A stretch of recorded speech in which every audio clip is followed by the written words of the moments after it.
And as a reminder, we'll be recording this. Awesome. Thanks, Bernadette. Jess, I'm going to hand it over to you to start with what the people really want, and then I'll ask you all the questions. Well, hey, everybody. So good to be with you tonight. I'm in Raleigh, North Carolina. I love Teal very, very much. I know we probably have that in common. So it's fun to get to hang out with you guys and meet more of her people. I guess it was how long ago now, Teal, that we were, sorry, I'm turning this into a conversation now, but 5, 6 years. I think it was like 5 or 6 years ago. That I was got to come up and be a part of a DOXA meeting when we were all together in that one room. Enchanting. Represent, absolutely. Quite a while ago. So it's all new folks, I'm sure, and really great to connect with you guys. I was just going to start with a song that Teal mentioned. It's called Morning Song, and I realize it's not the morning in either place that we are, but it's just a simple prayer. It really goes along with Build My Life. Like it's just a simple prayer of, like, for me, building my life on God is absolutely and must only mostly be a daily decision to follow him in very mundane, simple ways and invite him into the normal parts of my life. And so that's kind of what the song's about. So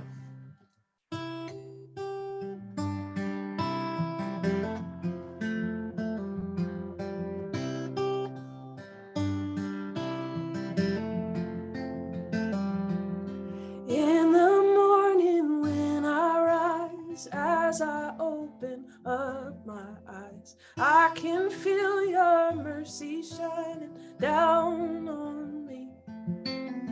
And before this day rolls on, you can have my heart, my song. I don't wanna leave unless you go with me.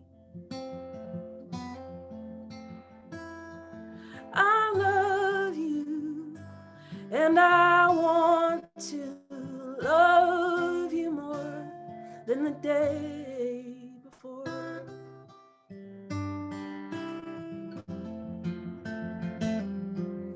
On my best and worst of days, I never know what I will face, but I believe that you will make a way for me. And when I'm strong and when I'm weak, in my heart's a desperate need for you to take me by the hand and walk with me. I love you, and I want to love you more than the day before. I love you, and I want to love you more than the day before. Oh, I love you, and I want to love you more than the day before. I love you, and I want to love you more than the day before.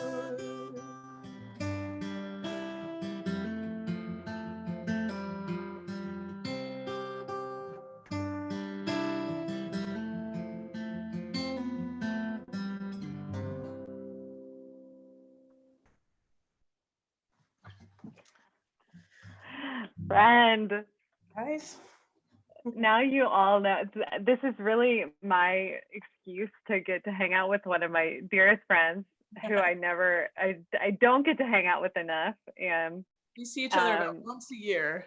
It's true. And we have epically long talk like, I don't know, 3 days worth of words in one day. True. It's true. And we always say this, yes, but like, I think when I think about like how to describe what you do, like you're a musician, obviously, and just thinking about like worship versus singer-songwriter, but also like you are a minister of the gospel. I mean, you like think about yourself in ministry. And so I wanted to start there, maybe with just like how you conceive of your calling and how that's like maybe developed over time. Yeah, gosh, still developing all of that.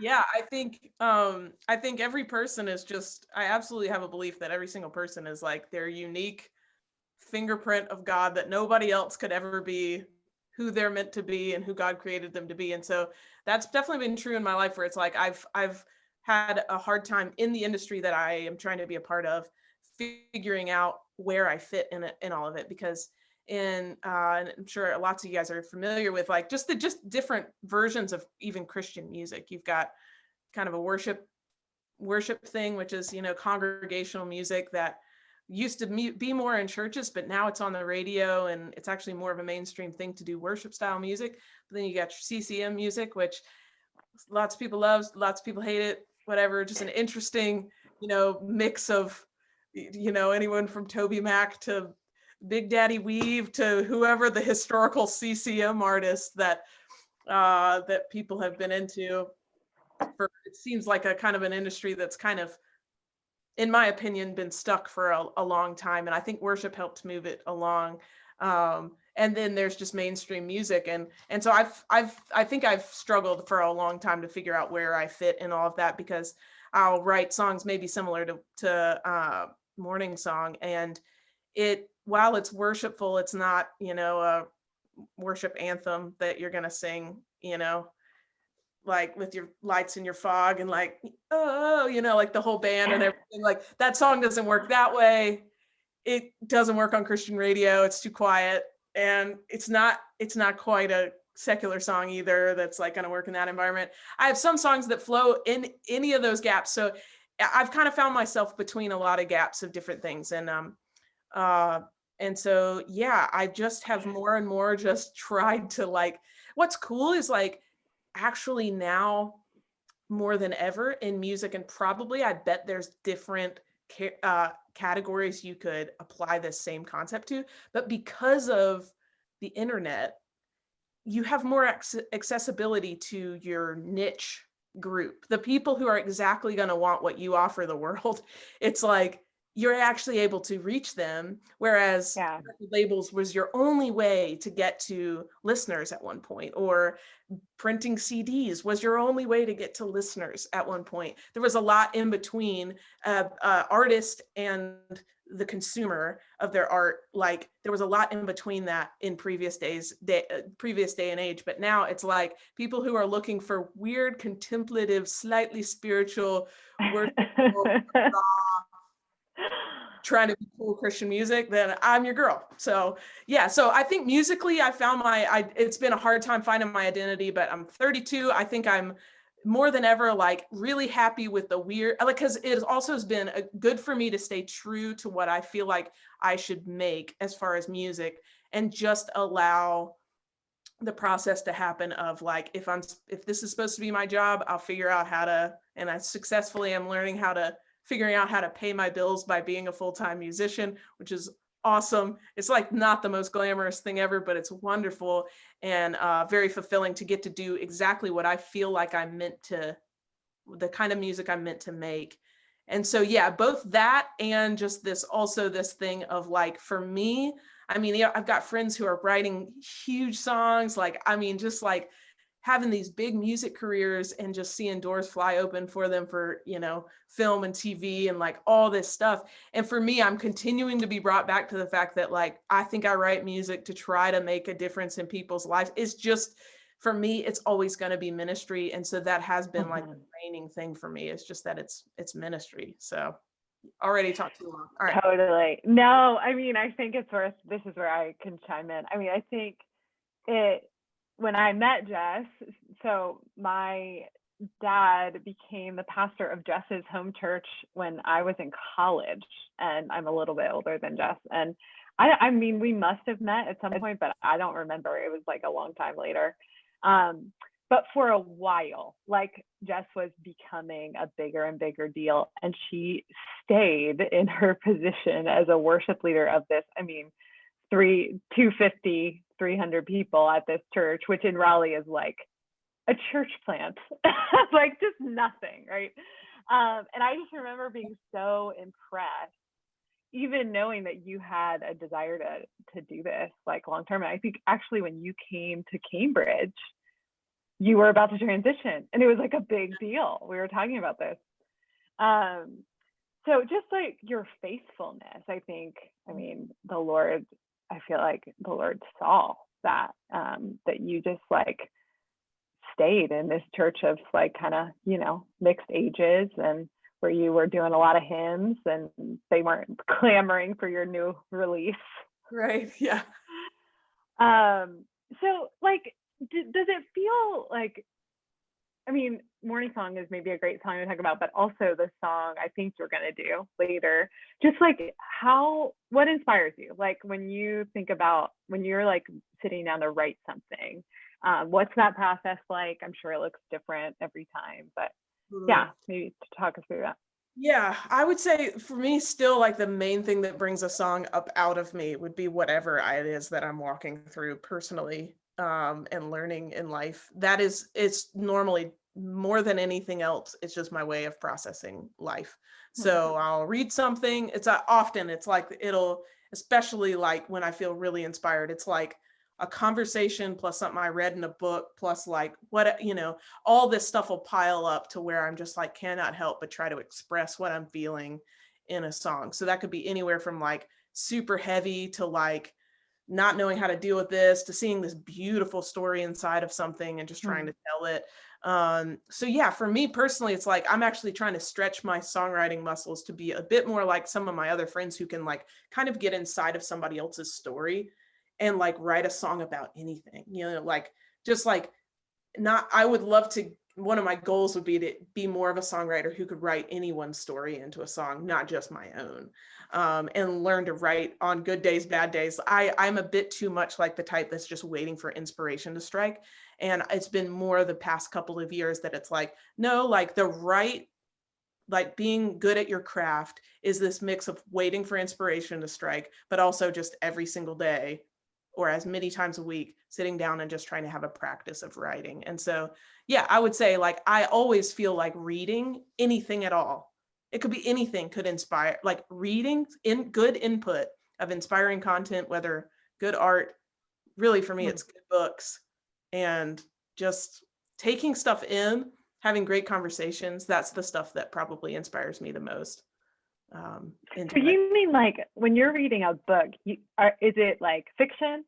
Like you're sort of living inside someone else's head? I would say like there's no doubt that like anything in like Christian authors who have that worldview but are very creative in how they're presenting whatever it is, anywhere from spiritual life, like Brennan Manning is still mostly telling stories in his life, generally telling like spiritual concepts, but it's so beautifully, overwhelmingly, just captivatingly beautiful that I've written 5, 6, 7 songs that were just like from my heart being overwhelmed by something Brennan Manning said. I absolutely basically plagiarize his writing. If anyone just really good Christian author with just a rough story and rough past, but just a really beautiful life of grace. And then, I mean, C.S. Lewis and whoever else, so like really for me, but sometimes I just see the most beautiful spiritual concepts and stuff that's not at all Christian, and I'll just get overwhelmed by it and see something in it that I want to capture in a song. But yeah, I think, sometimes it's fiction, sometimes it's nonfiction. It just, good input always helps me be more creative. So inevitably you have to sing songs at times that don't reflect your internal state. For sure. Like, how is that? I mean, I would say I just try to do stuff as genuinely as possible. That is like I, especially with leading worship and like having to kind of like at one point, Teal seen it. I went from leading at this 300-person church to 2,000 people every Sunday for 4 services, the exact same 3 songs down to the minute.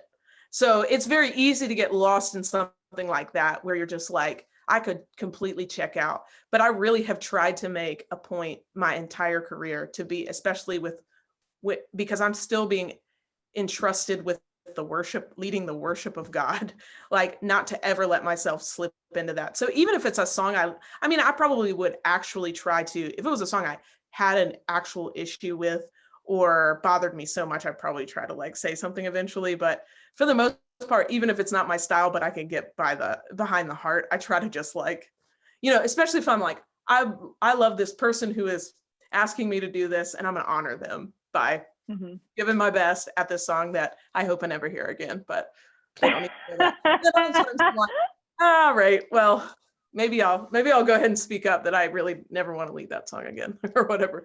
So I mean, I love that. Part of church life is just doing stuff like that sometimes. But like, what about, I mean, I'm thinking about like stuff you've written, and you wrote in like a moment of intense emotion about connected to your own story, right? Right. And maybe like felt like you had a download about it or something, and but then you go to sing it and you're in a totally different space. Totally. Does it bring you back there? Yeah. And maybe you could tell a story about a specific song.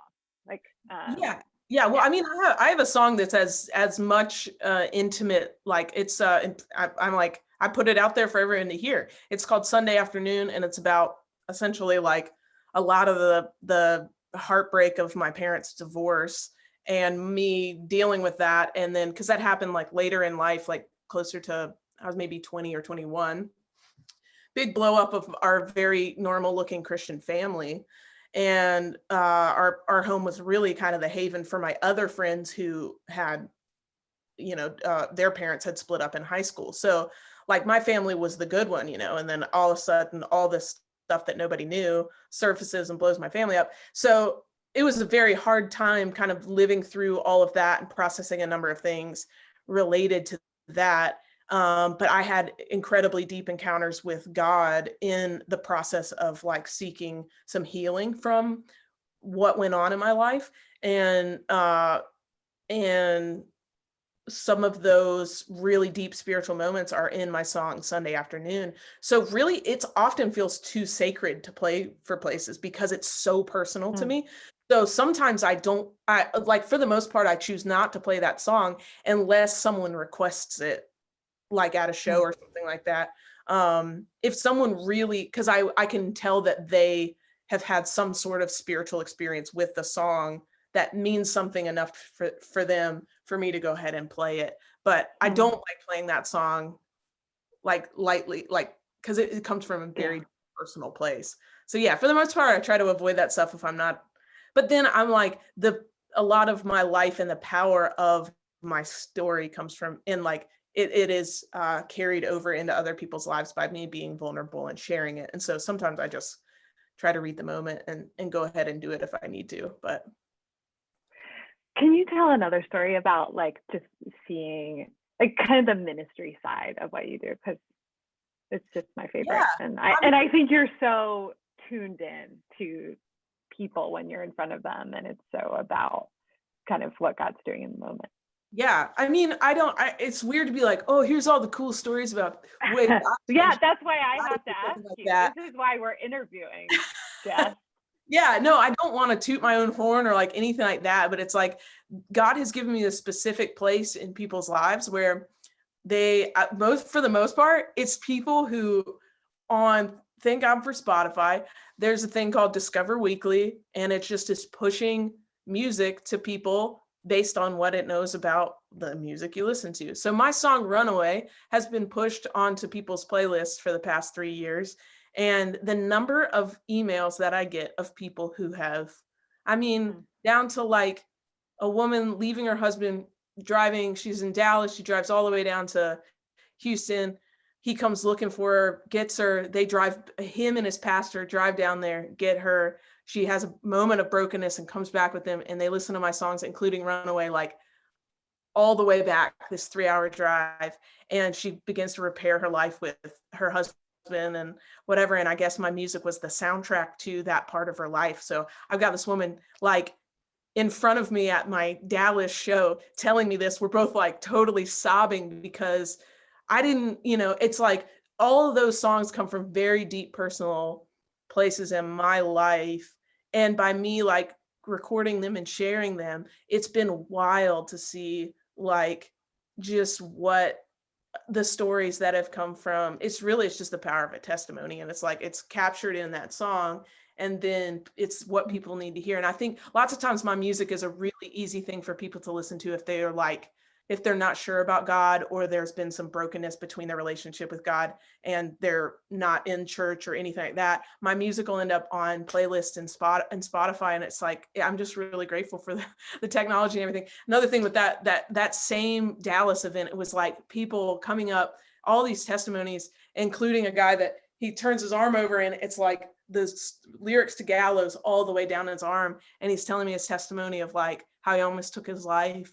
And like, this song was like really, really, really important to him. And anyway, so really I've gotten to live this weird past couple years of almost like, how do I say this? Like not even understanding what God is doing until like there's always more going on. And then I'm just catching pieces of it, of my own life and my own story and my own impact on other people's stories. It's like I'm always catching up with him on like what he's actually doing. And so, yeah, I just feel like I'm along for the ride and trying to screw it up. So, yeah. I love that. Are you going to play Gallows later? Is that what you're doing? Yeah. Okay, Yep. good. That was Well, nice. whenever you... It was bossing Jess around earlier this week when we connected on the phone. I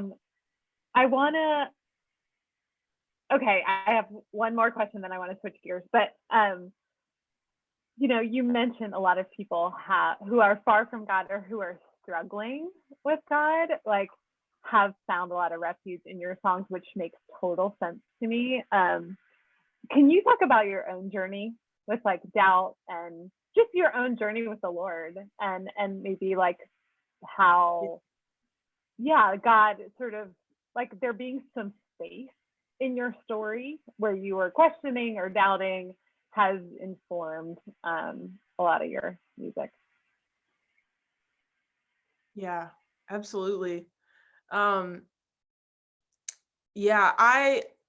grew up in a Christian home, but as I've already shared that, it looked one way and it's still, I think, gosh, I'm just seeing all over the place right now examples of good things and terrible things side by side. And I think we all have experienced that in our own lives where it's like God will do something really good, or you really love this person for some reasons, and then they'll fail you in a massive way or whatever. There's just always like blessing and pain, and like how all of the stuff can be right by each other sometimes. I don't understand that. And I think there was so much good about my home growing up, but obviously so much that was like wrong that none of us were aware of until everything under the surface came up. And so I did have like somewhat of a faith journey like all through high school or middle school and high school. I just ended up with some friends who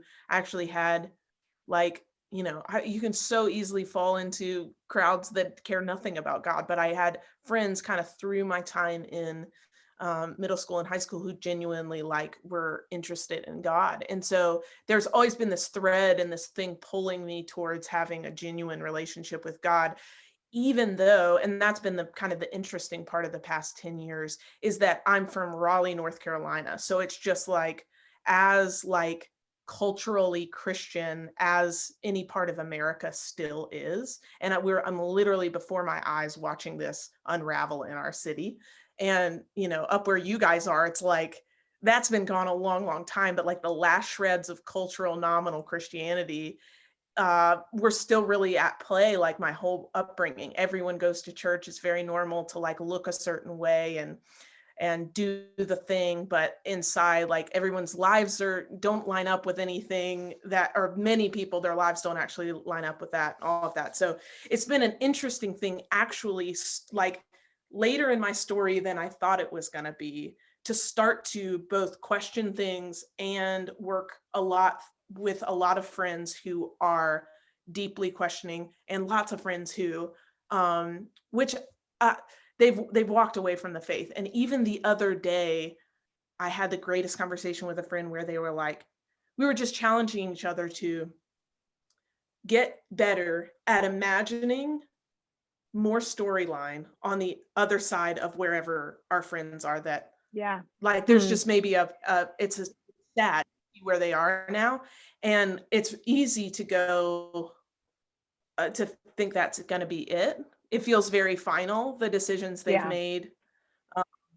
Unfortunately, often because you let down your faith, you let down a lot of the moral structure that might go with that, which I believe God can redeem whatever decisions we make. But actually, at the same time, like no rules is like can cause an incredible amount of like destruction and pain in your life.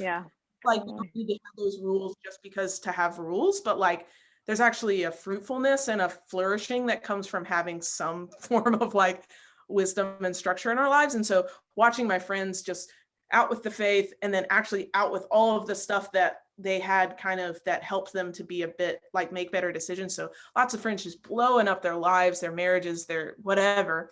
And so, yeah, but the positive thing we were talking about the other day was like, I just so often get stuck seeing this as like the dead end of like, well, they're that now, they aren't a Christian anymore. They are kind of, you know, it feels very final, but starting to really get good at having an imagination for more storyline beyond that, and just trust God for that and learn to love people like right where they are.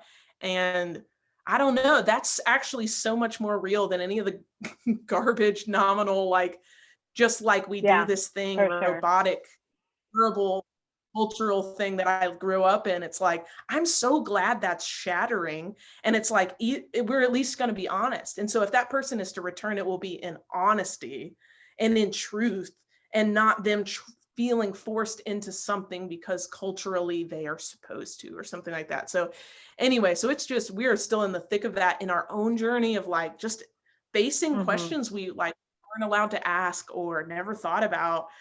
It's been years of me and my husband Kyle kind of working through that, both with our own hearts and each other, and then a lot of dear friends of ours. So yeah, I think it's actually a good thing, even though it's hard and challenging. It's been a really good season. So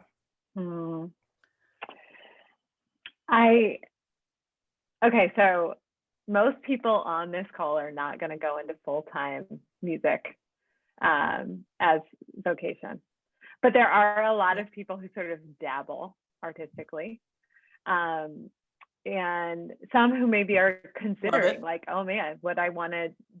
And so maybe, you know, do you have any like advice for people who are asking like how maybe creativity in general sort of fits into their life and fits into their faith? Like, yeah, how have you been formed? Are there ways that you've been formed in making music that feel sort of generally applicable? Yeah. Oh, I love that. I feel like more than ever, there is so much room for all different versions of sharing music, and that it doesn't have to be this thing that's like either you do it not at all or as a career. There's all this middle ground now that, I mean, I have friends who are moms, but they are really great songwriters. They're not trying to pay their bills with songs, but when they like write songs, they save some money, they get them recorded, and it's this beautiful thing in their life that they continue to put out into the world, that they're like, if no one ever hears those, I don't care. Some of them are so good, they end up with a good amount of traction and people are playing their songs, even though that's just a mom living her life, raising her kids, like, but she's got this art form that she's really makes her happy. And, you know, we worked with this couple who is a husband and wife that live in Arkansas that are pushing 75, and late in their life, they started writing like bluegrass songs together, and they like have them recorded. So I just seen like a lot of like different,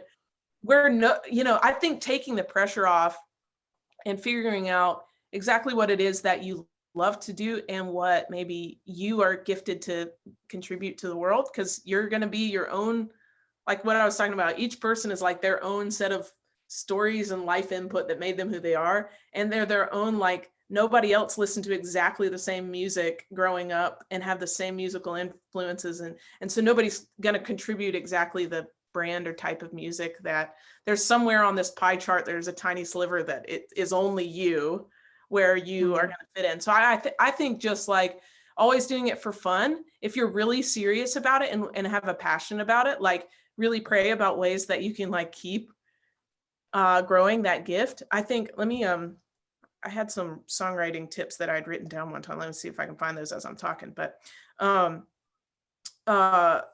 I think it's really good. Also, like one of the coolest things about church, like I know there's lots of damage in church life and how things have gone over the years. And unfortunately, we've lost a lot of musicians to just mainstream music and they had a lot of church hurt, but tons and tons of popular musicians started in the church because there's such an opportunity to contribute your gifts in the setting of church. And so I think that's a really great way to continue to, like, if you aren't trying to be a career, whatever, but to serve and love people, like that's amazing. And then I got this other friend that goes down and he like works for a hospital playing like oldies pop music and hymns, and he literally is an artist in residence currently for a hospital playing for patients. He just walks the halls and plays songs for people. So I mean, like there's tons of ways, and like that, think of that, but like not being on staff for it, being like just something you do on Saturdays and Sundays. Like it's like there's so many music makes people so happy, and it brings everyone together, and it reaches like, in what we have right now is just political social chaos and divide, and music is actually one of the best ways to get people to come together. And so I just think if you're like passionate about it, like find your own version of that and like jam out with your friends, or like learn to serve and contribute to a local church body, or find a hospital you can, it's just like, it could look however you want it to, but it's like, if it makes you happy, please keep making music. This is my tips for a less experienced songwriter. Write as much as you can. Identify some friends to share your songs with who will be supportive and give you honest feedback.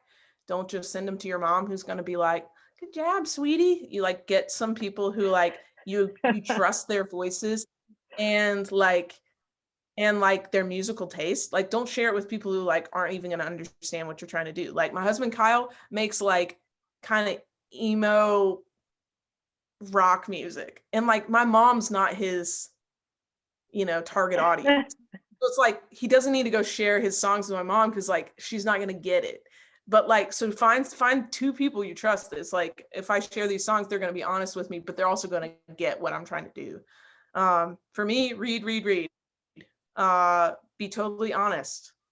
I think people trying to say, like, one of the most beautiful things is like trying to like actually express what's true of your story in your life. Be totally yourself.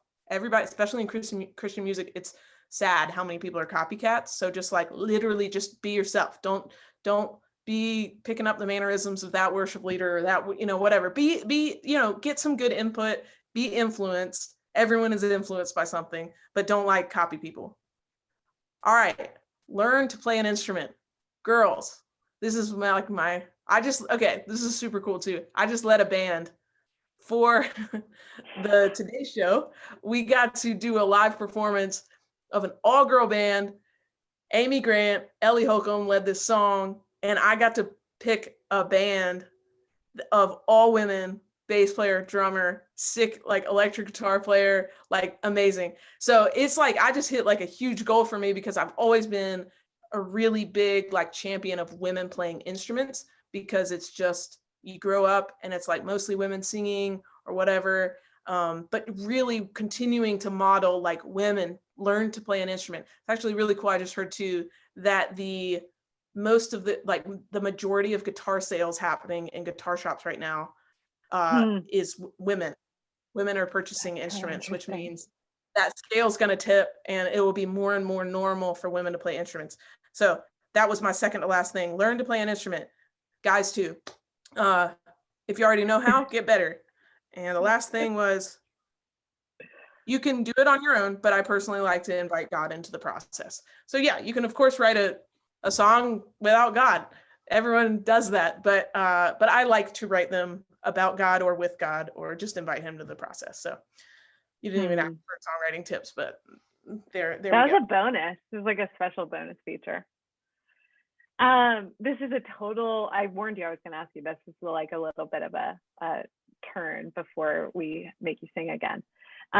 One of my favorite things about you and Kyle, which there are a lot of favorite things, is that you, in a season and in a state in your career where everybody else is moving to Nashville, I'm personally grateful you are still in Raleigh because I get to come after you, even if it's once a year. But that's a very sort of countercultural move. Can you talk a little bit about why you're still there?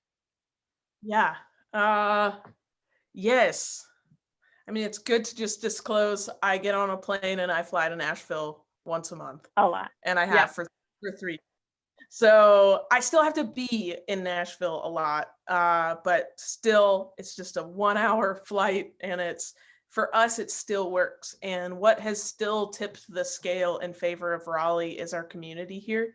For us, we're still just too connected here to really value the perks for our career that would come from being there. Granted, the Lord has really opened a lot of doors for me to be closely connected to people in Nashville without living there. Like, the amount of relationships I have for not actually living in that town is really like, I don't know how that happened other than the Lord.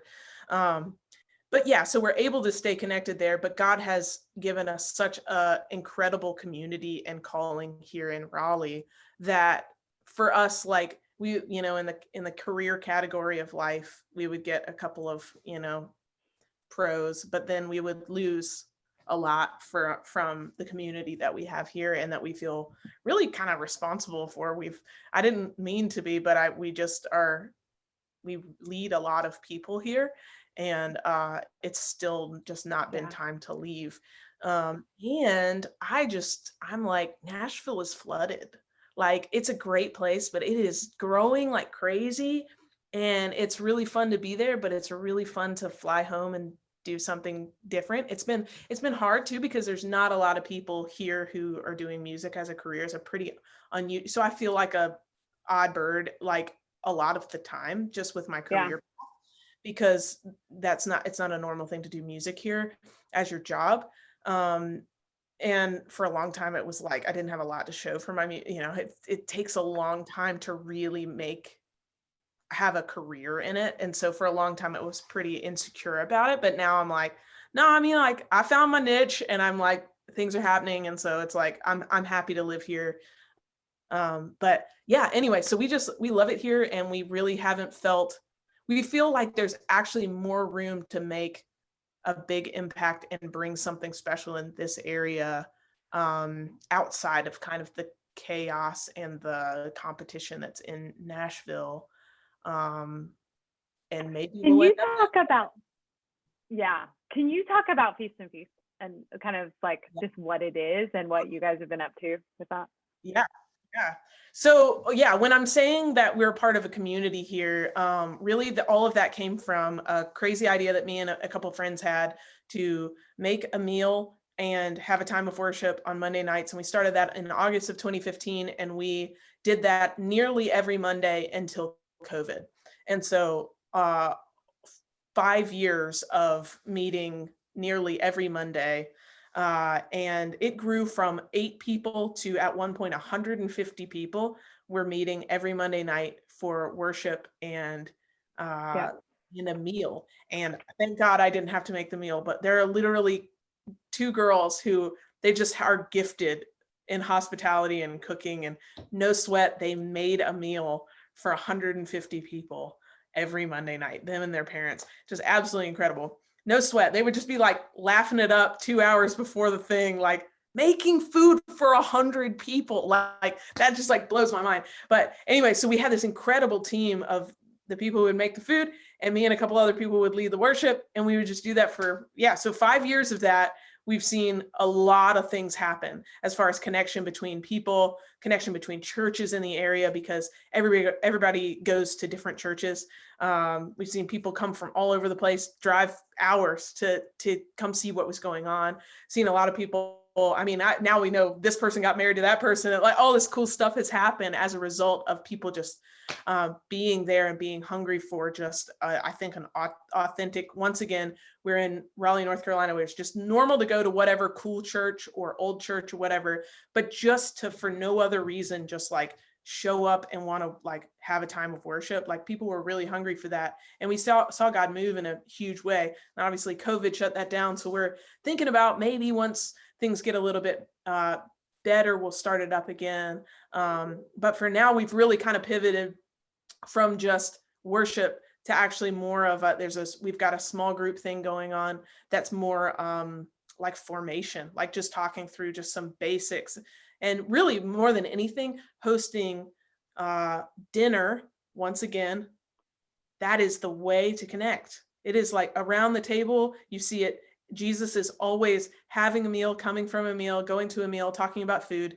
Like it's such a connection point for Jewish society. Also is like to be friends is to have a meal together. And so such an important thing for drawing people together. And then so currently we can't really meet with big groups. So we're doing small groups, eating together, and then just having room for conversation about what's going on in the world today and what does God have to say about it, and how do we shape our lives around what he's saying in a society that's continuing to like really struggle with how to like live out these days, and a church that's really struggling with how to live out our faith inside of this society. That's totally happening there, and trying to be able to honestly ask the questions and have a safe place to talk about it together. So that's kind of more of what our community looks like right now. It's shrunk. We sort of see people all over the place because it was a lot of people connected kind of throughout the city. So we're still sort of in touch, but we're hoping to get back together. Yeah. I love that, Jess. Thank you. Yeah. I love what you guys are up to.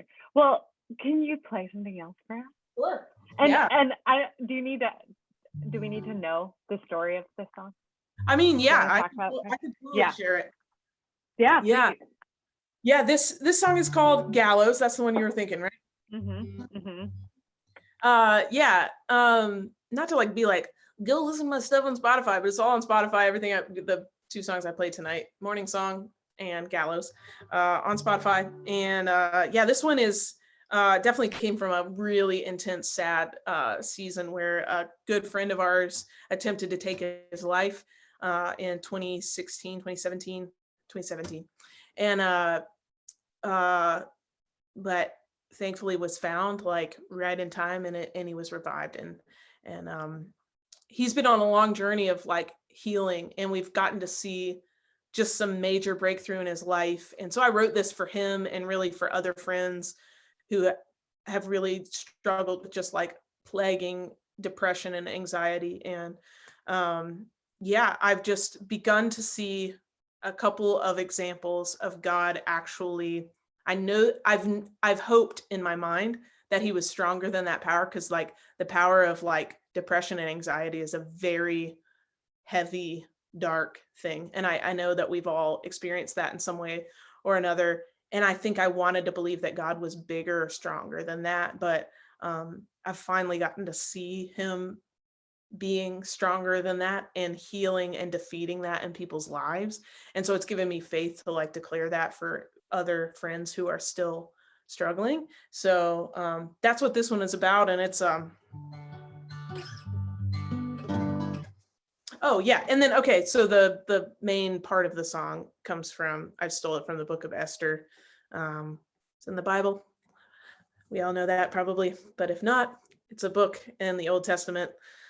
Sum it up so fast. Okay, Queen Esther, there's a bad guy named Haman, and then there's a good guy named Mordecai, and Esther is queen, and she is Haman, the bad guy, wants to kill all the Jews. Esther and Mordecai are Jewish, and they want to save their people. And the story like flips on itself and ends up, so Haman wanted to kill Mordecai, builds this huge gallows to hang him on, and then the story flips on itself, and story goes that Haman ends up getting hung on his own gallows. And so I just like used that phrase, kind of like a play on that phrase, with the verse that says what the devil has meant for harm, God will use for good in our lives. And so I kind of used that phrase in that way in this song.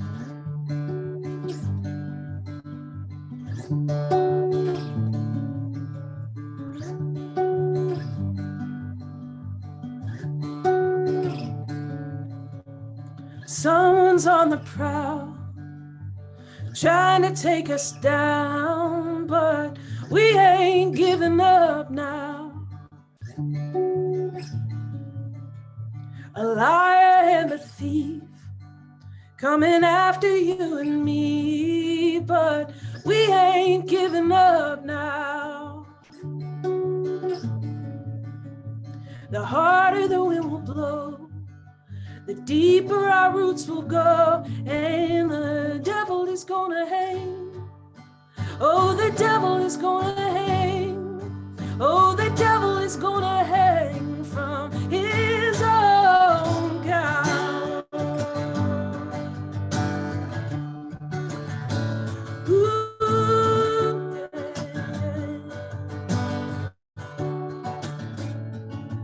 Though the waters try to drown and the flames they surround, oh, we ain't giving up now, no. Even though we may tread through the valley of death, oh, we ain't giving up now. The harder the wind will blow, the deeper our roots will go, and the devil is gonna hang. Oh, the devil is gonna hang. Oh, the devil is gonna hang from his own gallows. Ooh, yeah. Ooh.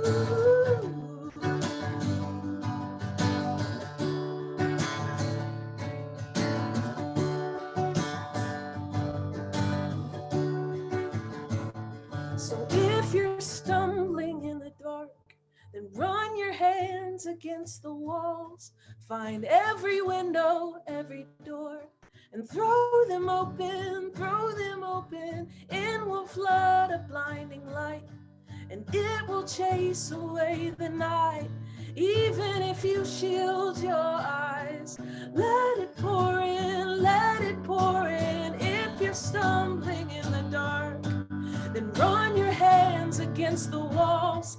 Find every window, every door, and throw them open, it will flood a blinding light, and it will chase away the night. Even if you shield your eyes, let it pour in, let it pour in.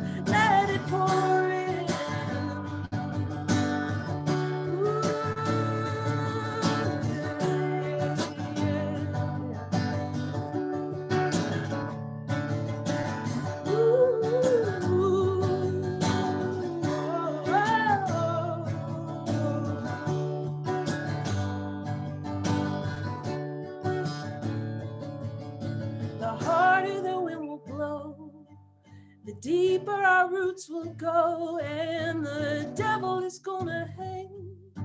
Oh, the devil is gonna hang. Oh, the devil is gonna hang from his own gallows. Oh, the devil is gonna hang. Oh, the devil is gonna hang. Oh, the devil is gonna hang from his own gallows.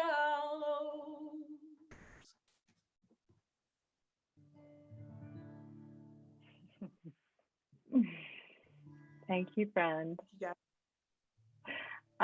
Bernadette, am I handing it back over to you? You are. And I just want to